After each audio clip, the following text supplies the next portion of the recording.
तूप बनवताना प्रॉपर असा लोण्याचा गोळा तयार होणं म्हणजे जणू स्वप्न खरं झाल्यासारखंच वाटतं। तुमच्यासोबतही असं काही होतं का? तर मी आज तुमच्याशी शेअर करणार आहे तूप बनवण्याची रेसिपी। त्याआधी इथे मी मस्त एक ड्रेस परचेस केला होता, ऑनलाईन घेतला म्हणून म्हटलं तुमच्याशी रिव्ह्यू शेअर करावा।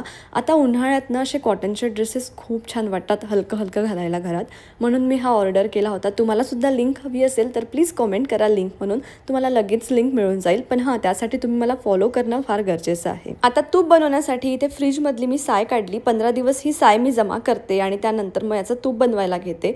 ती साय मिक्सरच्या जारमध्ये टाकून दिली। थंड असतानाच ही सगळं प्रोसेस करायची आहे। त्यामध्ये थोडंसं थंड पाणी ॲड केलं आणि मिक्सरला छान असा लोण्याचा गोळा होईपर्यंत फिरवून घेतलं। तुम्ही बघू शकता लोण्याचा गोळा किती छान रेडी झालाय। आता आपण 8 ते 10 दिवस ही साय जमा करून ठेवतो, त्याला थोडासा वास सुद्धा असतो, म्हणून 2-3 पाण्याने त्याला छान असं धुवून घ्यायचं। मग तो लोण्याचा गोळा असा कढईमध्ये टाकायचा। कुठलीही जाड बुडाची कढई आपल्याला घ्यायची आहे किंवा जाड बुडाचं पातेलं घ्यायचं आहे, म्हणजे तूप जळणार नाही। आणि त्यामध्ये हे तूप बनवायला ठेवलं। हे बनायला बराच वेळ लागतो, तेवढ्या वेळात अनायासाठी इथे छान काकडीचे थालीपीठ रेडी केले। आणि हा पोळ्यांचा चिवडा कोणाकोणाला आवडतो, मला इतका जास्ती आवडतो की मी एखाद्या दिवशी पोळ्या जास्ती टाकून तो आवर्जून बनवते। इकडे बघा तूप बऱ्यापैकी रेडी झालेलं आहे। इकडे आमच्या मॅडम लिंबू खायला लागल्या की जराही तोंड आडवं तिडवं करत नाही, मस्त लिंबू खाते।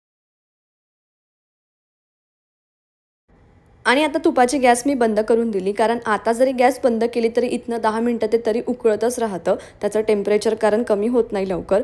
आणि एक ट्रिक सांगते तुम्हाला, याच्यामध्ये थोडंसं असं पाणी छिडकवायचं म्हणजे छान दाणेदार तूप होतं। तूप थंड होईपर्यंत इकडे आमचं डिनर करून घेतलं। इकडे बघा तूप किती छान निघालंय, भरपूर सारं। आणि अशाच व्हिडिओसाठी मला फॉलो करायला विसरू नका। Bye bye.